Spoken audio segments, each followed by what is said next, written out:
Dear brothers and sisters, today we embark on a journey through one of the greatest mysteries of the Christian faith, the resurrection of Christ. The resurrection of Christ is the pivotal point of Christian faith, a resurrection that all Christians believe in by faith.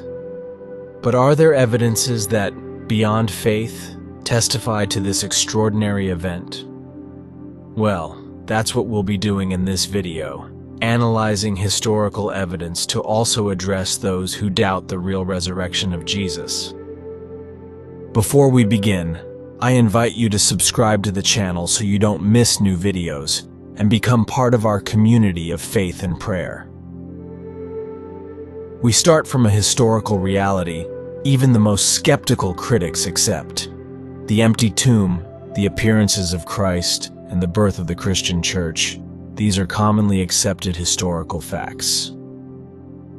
The discovery of the empty tomb by the women is a crucial point. This event is significant for several reasons. First, women in the Jewish society of that time were not considered reliable witnesses.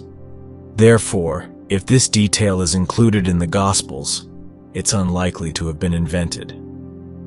Second, the early discovery of the empty tomb confirms there was not enough time to manipulate or alter the scene. The empty tomb also lent credibility to the disciples' preaching. They could hardly have convinced anyone of the resurrection if Christ's body had still been in the tomb. This courage and confidence in preaching suggests they knew the tomb was indeed empty and anyone could easily ascertain it. Some skeptics believe that yes, the tomb was really empty, but the body had been stolen and taken elsewhere. This theory suggests that Jesus' disciples stole his body to support the narrative of his resurrection. This accusation implicitly admits that the tomb was empty, confirming the disappearance of Christ's body. The importance of this admission cannot be underestimated. Detractors of Christianity, trying to explain the absence of Jesus' body, inadvertently validate the reality they are trying to contest. If the body had still been in the tomb, they could have easily refuted the disciples' claims by showing the body. Another crucial aspect of this theory is the lack of logical motivation for the disciples to steal the body. We must consider the context in which the disciples found themselves. They were frightened, discouraged, and hidden after Jesus' crucifixion. The idea that they could have orchestrated the theft of the body and then proclaim a lie under the threat of persecution and death seems incredibly unlikely. Moreover, as we have already said, it was the women who initially discovered the empty tomb, and if it had all been a setup, they would probably have chosen more culturally credible witnesses. This choice goes against any logic of fabricating a story, suggesting instead an authentic account of events. Proclaiming the resurrection in a hostile environment like Jerusalem immediately after the crucifixion posed enormous risks. The disciples were indeed persecuted, and many suffered martyrdom. Dying for a cause is one thing, but dying for something known to be a lie is completely different and psychologically improbable. Moreover, we must not forget that there is no shrine in honor of Jesus.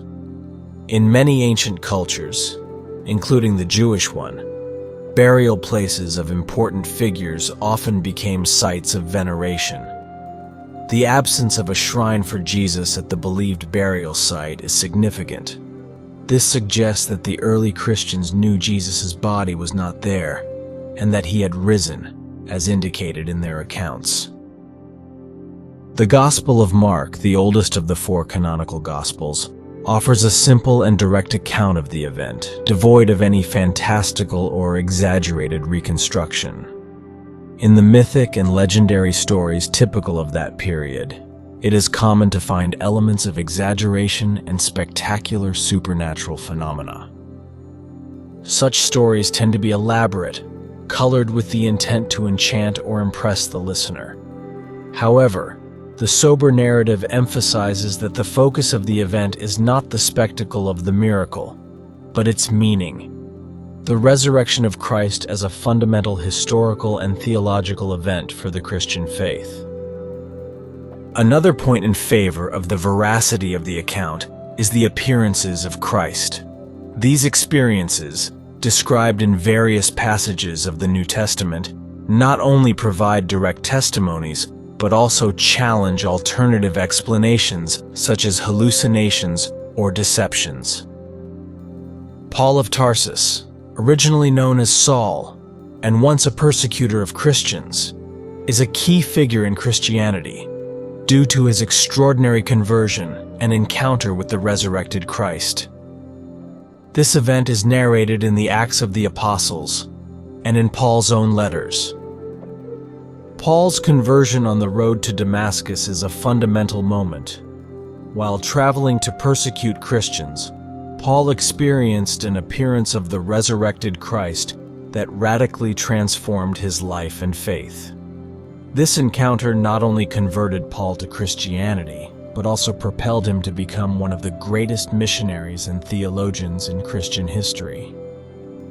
The appearances of the resurrected Christ described in the New Testament include details of physical interactions, conversations, shared meals, and in some cases, the possibility of touching Christ.